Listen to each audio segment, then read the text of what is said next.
Is this the easiest embossing folder technique ever? Now I'm going to link it below, but I was inspired by a video from Jo, who is Crafted with Love and Roses, and she says this is the easiest embossing folder technique ever. So we're going to take it for a spin together and see if she's right. But I've also got a great hack to share with you for multiple die cutting of sentiments, so stick around for that as well. One thing I love about this technique is we get to use our design paper, and I've grabbed some of these ink drops, and it's similar to what Jo used for her card, and I just love the variations of colour that the design paper gives you. For the Platinum 6, Spellbinders have a cheat sheet that you can download. It has a lot of different brands of embossing folders, and it will tell you what sandwich you need to use to get the best result. Now I've got a 3D Altenew embossing folder, so I'm just going to follow the sandwich that this shows me in the instructions. It's really easy to use, so I can layer up all of the different layers, so whatever brand of embossing folder you can use, you can recreate the layer that's going to give you the best impression for your design paper. When you're running an embossing folder through your die cutting machine, you really shouldn't have any resistance or too much pressure, and if you do, I would actually check your sandwich.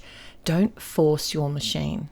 And I imagine for this technique, a 3D embossing folder is really what you're going to need, because we're going to use the raised impression here to be the star of the show. And we're doing this with some white pigment ink. And literally, all I'm doing is tapping the ink pad over the embossed panel where the images are raised up.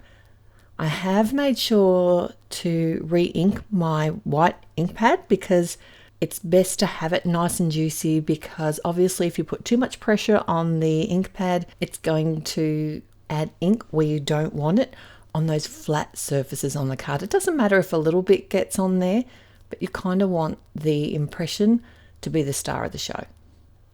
How beautiful is this? I was just gobsmacked when I saw Jo's cards and how pretty they were and how simple this technique looked. I just had to give it a go.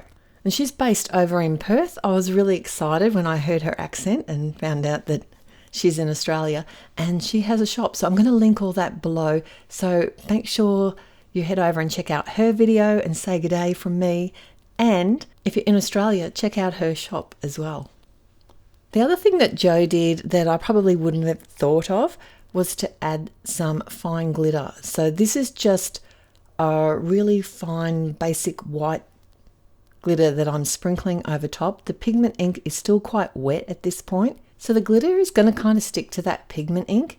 I wasn't really sure on this step, and the reason I did it was because Jo did it, and I thought, well, I've got to give it a go. It's not my normal go-to, and I know that there are people who are glitter phobes, so this might be a bit scary for you, so you don't need to do this step at all. But to be honest, at the end, when all my cards were done, because I did make a couple of cards here because I couldn't stop once I got started, my favorite was actually this one with the glitter in it.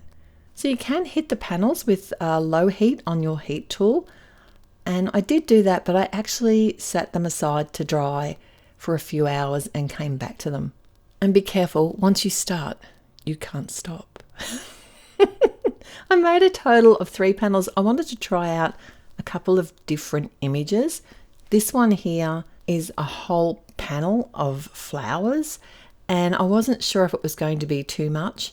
And this one I wanted to bring in some different colors this time. So this piece of cardstock or design paper has those pinks and everything, and I think that initially I was thinking the more neutral colors were going to look a little bit nicer, but to be honest, these 3 panels make my heart happy. I had so much fun making them, and then of course I had to make them into cards. But first, I did promise you a bonus tip.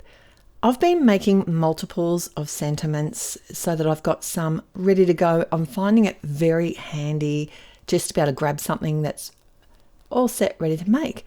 And one of the things I love are these multiple sentiments where you can stamp out a ton at once and die cut them all at once. But I have found that the sentiments themselves, when you have these multiple die cuts, they don't line up particularly well all over the whole panel. So I worked a way to get around this. What I've done here is I'm cutting away a center sentiment. So I'm not going to waste it because I can still use these as a strip sentiment. You can choose whichever ones you want. But by lining up half of the die cut at once, I can make sure that I'm happy with the way that the sentiment sits within the die before I run it through the die cutting machine, and then I can come back and do that again with the top portion of the sentiment. So I hope that hack helps you if you're having trouble lining up multiple sentiments at once. So once the panels were dry, I did come in and give them a light spray with some hairspray just to set the ink. I think it's particularly helpful on the panel maybe that has the glitter. We'll see, shall we? Now to line up the panel for the front, I did use my Perfect Align. I said by using the die to cut my rectangle is going to save me time, and this is how it does it. I can easily just line that panel up, make sure all the edges are perfectly even. And I popped up the sentiment.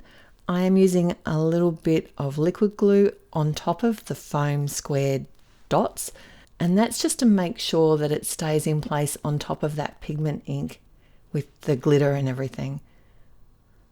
I think these mother of pearl gems went perfectly with that, especially with the glittery white embossed pattern.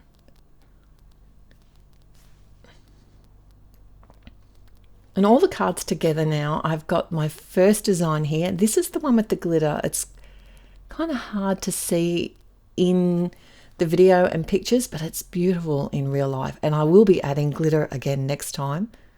I finished off this second card, the one with the marigold flowers, with the mother of pearl as well, because that pink tinge just worked beautifully with that design paper.